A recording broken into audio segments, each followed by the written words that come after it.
തന്ത്രപ്രധാനമായ മേഖലകളിലേക്ക് ഈ ഇറാന്റെ ആക്രമണം കടക്കുന്നു എന്നുള്ളതാണ് GCC രാഷ്ട്രങ്ങളെ സംബന്ധിച്ചിടത്തോളം ഏറ്റവും പ്രതിസന്ധി ഉണ്ടാക്കുന്നത്. പ്രധാനപ്പെട്ട കാര്യവും സൗദിയിലെ അൽ ഖർജ് പ്രിൻസ് സുൽത്താൻ എയർബേസിന് നേരെയും ഡ്രോൺ ആക്രമണം ഉണ്ടായി. ആശങ്ക വേണ്ടെന്നാണ് സൗദി ആഭ്യന്തര മന്ത്രാലയം ഈ വിഷയത്തിൽ അറിയിക്കുന്നത്. കുവൈറ്റിലെ അമേരിക്കൻ എംബസിക്ക് നേരെയും ആക്രമണം ഉണ്ടായി. ജിദ്ദയിൽ നിന്നും ജലീൽ കണ്ണമംഗലമാണ് വിവരങ്ങൾ നൽകാനായി ചേരുന്നത്.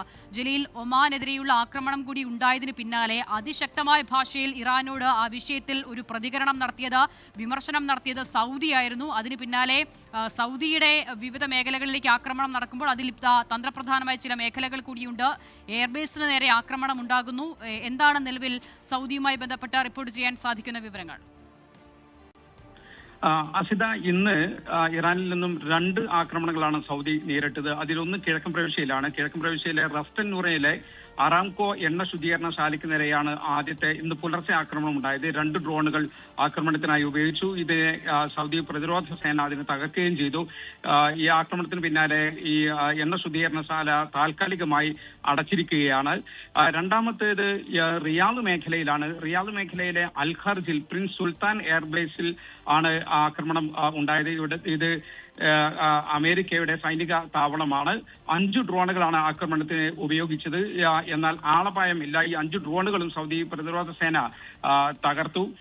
ഇതിൽ എയർബേസ് അമേരിക്കയുടെ കൂടി സൈനിക താവളമാണ്. എന്നാൽ എണ്ണ ശുദ്ധീകരണശാല അങ്ങനെയല്ല.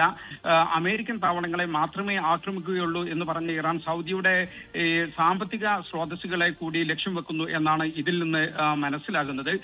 സൗദി ഇതിനെതിരെ വളരെ ശക്തമായ രീതിയിലാണ് അപലപിച്ചത്, പ്രതിഷേധിച്ചത്. പ്രതിരോധിക്കാനും രാജ്യത്തെ സംരക്ഷിക്കാനുമുള്ള അവകാശം തങ്ങൾക്ക് ഉണ്ട് എന്ന് സൗദി പ്രതിരോധ മന്ത്രാലയം പത്രക്കുറിപ്പിലൂടെ വ്യക്തമാക്കി. അതേസമയം മേഖലയിലെ നിലവിലുള്ള സാഹചര്യങ്ങളുടെ പശ്ചാത്തലത്തിൽ സൗദി ആഭ്യന്തര മന്ത്രാലയം അല്പം മുമ്പ് ഒരു പ്രസ്താവന പുറപ്പെടുവിച്ചിട്ടുണ്ട്. അതിൽ പറയുന്നത് പ്രധാനമായും സൗദി അറേബ്യയിലെ സുരക്ഷാ സാഹചര്യം പൂർണ്ണമായും തൃപ്തികരമാണ് എന്നാണ്. രാജ്യത്തെ എല്ലാ പ്രവിശ്യകളിലും ജനജീവിതം സാധാരണ നിലയിലാണ്. ആശങ്കപ്പെടേണ്ട സാഹചര്യം ഒട്ടും ഇല്ല.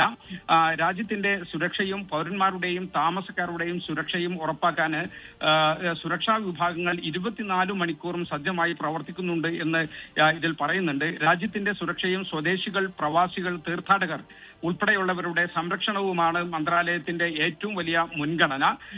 സോഷ്യൽ മീഡിയ വഴിയുള്ള വ്യാജ വാർത്തകളും വീഡിയോകളും ഒന്നും പ്രചരിപ്പിക്കരുത്. ഔദ്യോഗിക സ്രോതസ്സുകളിൽ നിന്നുള്ള വിവരങ്ങൾ, വാർത്തകൾ മാത്രം വിശ്വസിക്കുക എന്ന് ആഭ്യന്തര മന്ത്രാലയം ആവശ്യപ്പെടുന്നുണ്ട്. ചുരുക്കത്തിൽ സൗദിക്ക് നേരെ ഇന്ന് ആക്രമണം ഉണ്ടായെങ്കിലും അത് ജനജീവിതത്തെ കാര്യമായി ബാധിച്ചിട്ടില്ല. ആശങ്കപ്പെടേണ്ട സാഹചര്യമില്ല എന്ന് പറയുന്നുണ്ട്. വിമാന സർവീസുകൾ, സൗദി എയർലൈൻസ് ഉൾപ്പെടെയുള്ള വിമാന കമ്പനികളുടെ സർവീസുകൾ സാധാരണ രീതിയിൽ ഇന്ത്യയിലേക്ക് പോലും ഇപ്പോൾ നടക്കുന്നുണ്ട്. വിമാനത്താവളങ്ങളുടെ പ്രവർത്തനങ്ങൾ സാധാരണ രീതിയിലാണ്. സ്കൂളുകളും ഓഫീസുകളും അതോടൊപ്പം തന്നെ മാർക്കറ്റുകളുമെല്ലാം സാധാരണ രീതിയിൽ പ്രവർത്തിക്കുന്നുണ്ട്. ഇന്ത്യക്കാർ ആശങ്കപ്പെടേണ്ട സാഹചര്യമില്ല. എല്ലാവരും ജാഗ്രത പാലിക്കണം എന്ന ഒരു നിർദ്ദേശം എംബസിയും കോൺസുലേറ്റും എല്ലാം നൽകിയിട്ടുണ്ട്. ലോകത്തെവിടെയായാലും ഏത് സമയത്തും 24 വാർത്തകളും ഓഗ്മെന്റഡ് റിയാലിറ്റി പാക്കേജുകളും എക്സ്പ്ലെയിനറുകളും വിശദമായി കാണാൻ ഞങ്ങളുടെ യൂട്യൂബ് ചാനൽ നിങ്ങൾക്ക് സബ്സ്ക്രൈബ് ചെയ്യാം.